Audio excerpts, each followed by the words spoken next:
मौलाना फजले हक खैरबादी रहमतुल्लाह अलैहि 300 आलिमगणকে নিয়ে দিল্লির জামে মসজিদে ফতোয়া জারি করে সাম্রাজ্যবাদী ব্রিটিশের বিরুদ্ধে জিহাদ এবং একাধিক পুস্তকে লেখেন। সেই সব পুস্তকগুলি সাম্রাজ্যবাদী ব্রিটিশ বাজেয়াপ্ত করে এবং খয়রাবাদীকে সেলুলের জেলে বন্দী করে। সম্মানীয় উপস্থিতি, শুধু তাই নয়, 1864 খ্রিস্টাব্দে থেকে নিয়ে আর 1864 খ্রিস্টাব্দে নিয়ে আর 1867 খ্রিস্টাব্দে পর্যন্ত 1,40,000 আলেম ওলামাকে ফাঁসির দড়িতে ঝুলিয়ে দেওয়া হয়েছিল।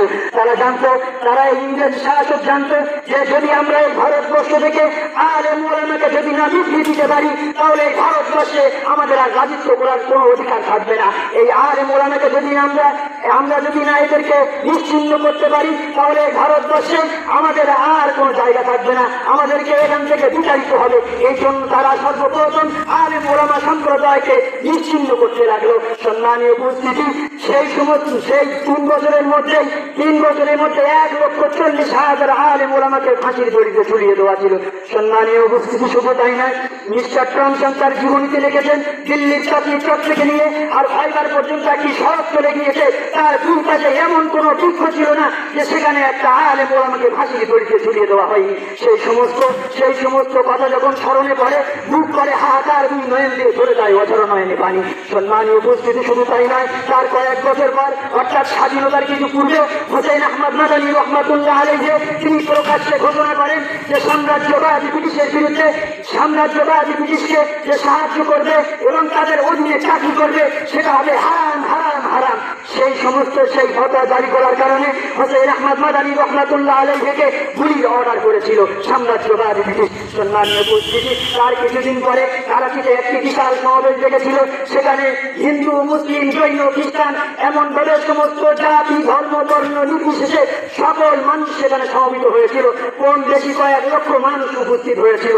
সকলেই জানত হুসাইন আহমদ মাদানী রহমাতুল্লাহ আলাইহি তিনি এই সমাবেশে উপস্থিত হবেন না। কিন্তু দেখা গেল সমাবেশ শুরু হবার কিছু মুহূর্তে পূর্বে হুসাইন আহমদ মাদানী রহমাতুল্লাহ আলাইহি কাফনের কাপড়কে সঙ্গে নিয়ে কবিতা পড়তে পড়তে স্টেজে উঠেছিল। সম্মানীয় উপস্থিতি, সমস্ত মানুষ থেকে hayran হয়ে গিয়েছিল, সমস্ত মানুষ থেকে অবাক হয়ে গিয়েছিল যে হুসাইন আহমদ মাদানী রহমাতুল্লাহ আলাইহি নিজের জানকে না পরোয়া করে দেশকে ভালোবাসার কারণে তিনি এই সমাবেশে উপস্থিত হয়েছেন। সম্মানীয় উপস্থিতি, তিনি যখন উপস্থিত হলেন, যখন সাম্রাজ্যবাদী ব্রিটিশের বিরুদ্ধে বক্তব্য দেওয়া শুরু করেছিলেন, এমন অবস্থায় দেখা গেল সাম্রাজ্যবাদী ব্রিটিশের প্রশাসন চতুর্দিক থেকে গুলি চালানো আরম্ভ করলো। সাম্রাজ্যবাদী ব্রিটিশের গুলি একটাও হুসাইন আহমদ মাদানী রহমাতুল্লাহ আলাইহির গায়ে স্পর্শ করেনি। আল্লাহর কি কৃপা, আল্লাহর কি মেহেরবান, আল্লাহ সুবহানাহু ওয়া তাআলার কি দয়া, হুসাইন আহমদ মাদানী রহমাতুল্লাহ আলাইহির গায়ে একটি গুলিও লাগেনি। এই থেকে সাম্রাজ্যবাদী ব্রিটিশ অবাক হয়ে গেল। তারা গুলিতে না পেরে হুসাইন আহমদ মাদানী রহমাতুল্লাহ আলাইহিকে কারাদণ্ডে দণ্ডিত করার জন্য তারা কোর্টে মামলা চালালো এবং হুসাইন আহমদ মাদানী রহমাতুল্লাহ আলাইহিকে 4 বছর সশ্রম কারাদণ্ডে দণ্ডিত করা হলো। সম্মানীয় উপস্থিতি, তার কয়েক বছর পরে সমস্ত জাতি, ধর্ম, বর্ণ নির্বিশেষে সকলের বুকের তরতাজা রক্ত এই ভারতবর্ষের জমিনে ঢেলে দিয়ে এই ভারতকে রক্তে লাল করে দিয়ে ভারত থেকে সাম্রাজ্যবাদ ব্রিটিশকে বিতাড়িত করেছে। সম্মানীয় উপস্থিতি, তাই তো আমরা এই 15ই আগস্ট স্বাধীনতা উদযাপন করি। আজ বড় দুঃখের বিষয়, বড় পরিতাপের বিষয়, তাদের রক্তের অবদানে আজ আমরা এই ভারতকে স্বাধীন পেয়েছি। তাদের নাম আজ ইতিহাসের পাতা থেকে মুছে দেওয়া হয়েছে। আমি ওইসব ঐতিহাসিক লেখকদের বলতে চাই, তোমাদের কলমে কি একটু কালি ছিল না সেখানে হুসাইন আহমদ মাদানী রহমাতুল্লাহ আলাইহির নাম লেখার মতো, সেখানে হযরত মাওলানা ফজলে হক খয়রাবাদীর নাম লেখার মতো, সেখানে হযরত শাহ ওলিউল্লাহ মুহাদ্দিস দেহলভী রহমাতুল্লাহ আলাইহির নাম লেখার মতো?